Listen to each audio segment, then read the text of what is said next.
Would that work? Everybody believe this is my mustache?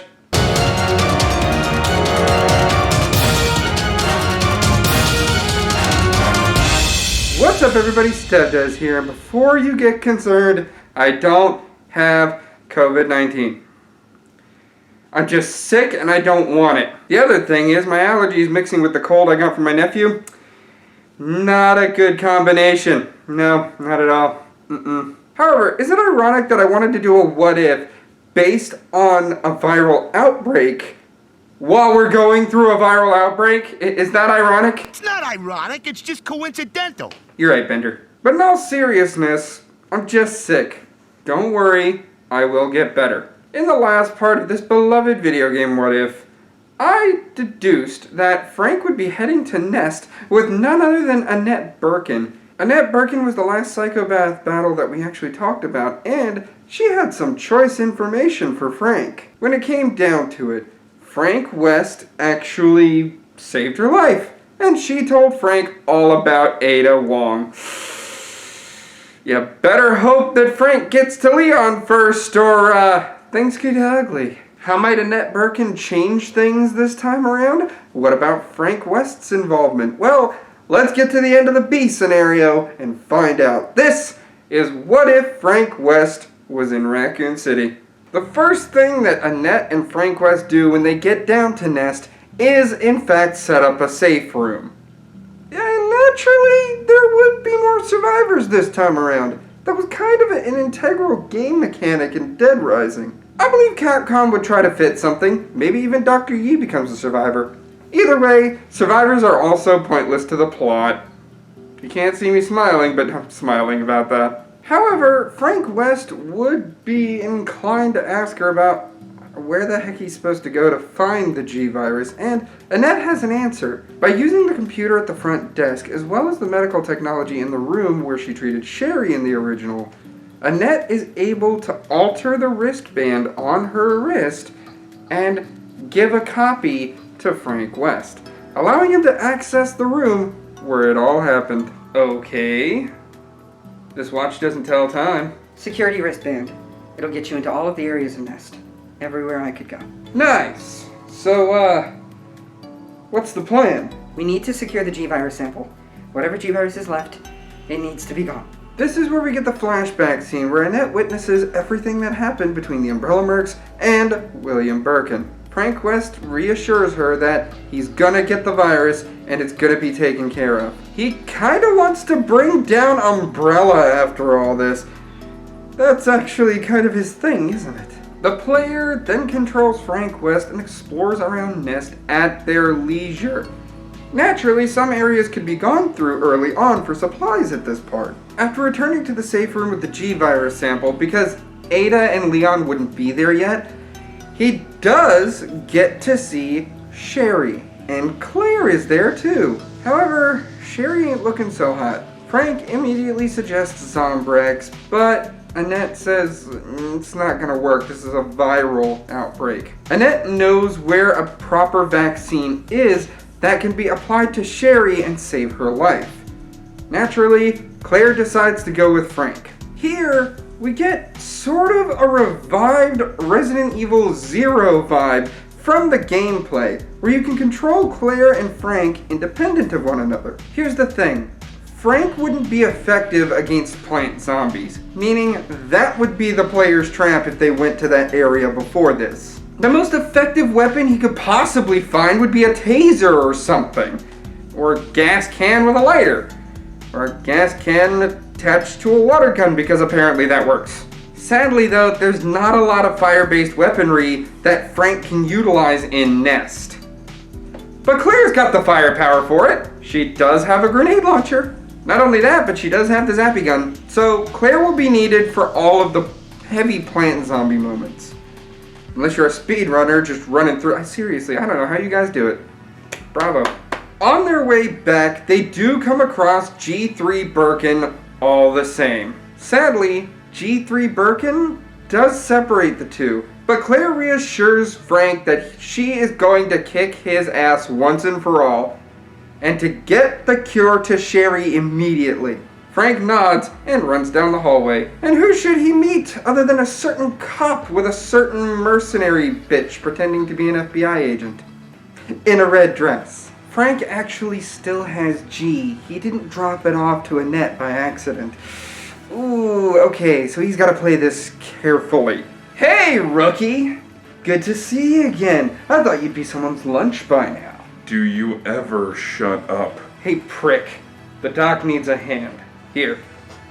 Take this to the main office room. A friend of mine's there, and her daughter is in a life or death situation. I'll stick with your girlfriend. Don't worry about it. Leon questions the cure, it seems, and still decides to go with it. Frank seems like an honest sort of guy.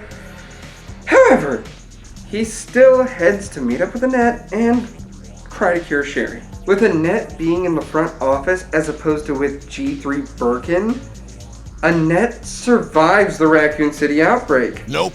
Yeah, she doesn't die. And so Frank and Ada wait next to the elevator. So, how about that interview? Off the record, West. Oh, I don't need a record. But, question.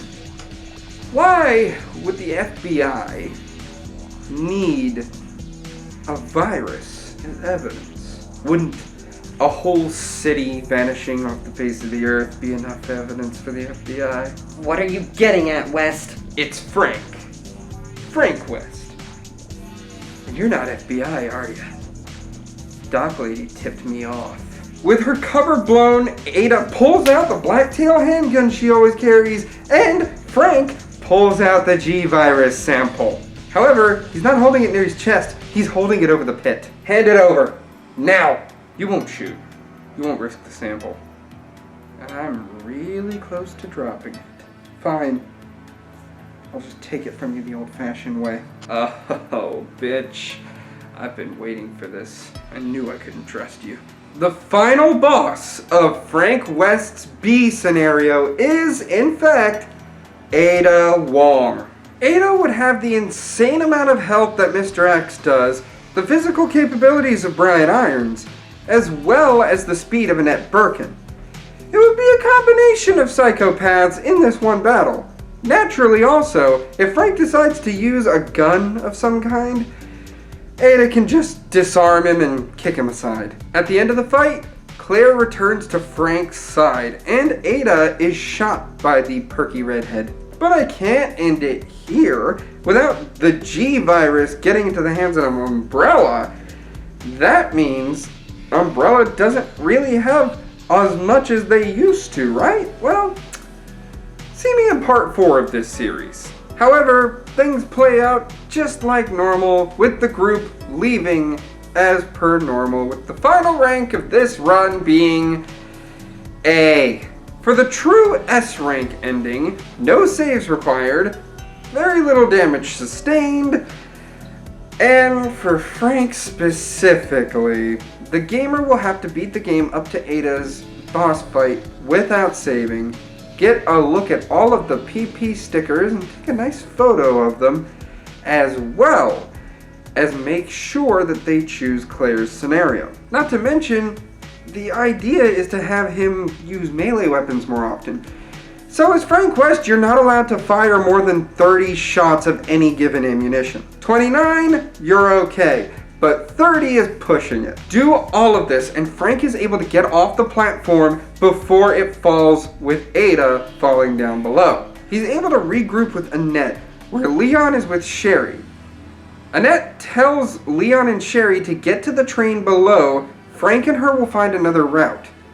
They run together to try to get onto the train. Unfortunately here, we get another meeting of Mr. X, coming after Frank, just like he did with Leon at the end of Leon's scenario. Frank distracts Mr. X long enough, and sure enough, he's able to get away. They're able to run away from Mr. X, but when they get to the train platform, G4 Birkin arrives. The true S-rank ending shows Annette dying on the train in front of Sherry and telling her daughter that she always loved her, saying one last goodbye as Claire goes to the back of the train and stops the growing Birkin from doing his hell.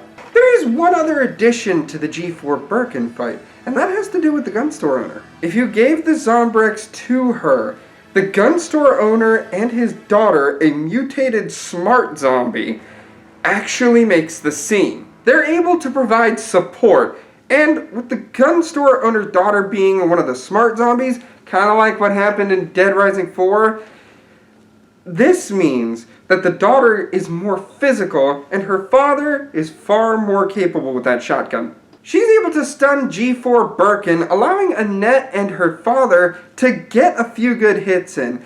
This is just a little tidbit that helps the final boss of this scenario, the final boss, actually come together a little bit easier for the gamer. Not only does Robert Tando survive with his daughter, but his daughter is actually a mutated zombie. In control because of the Zombrex, but still a mutated zombie. She's going to be experimented on in the future. And that is where Frank B ends. And don't worry, before I get to part 4, I think we need to do another trilogy. What happens if you chose to go with Leon?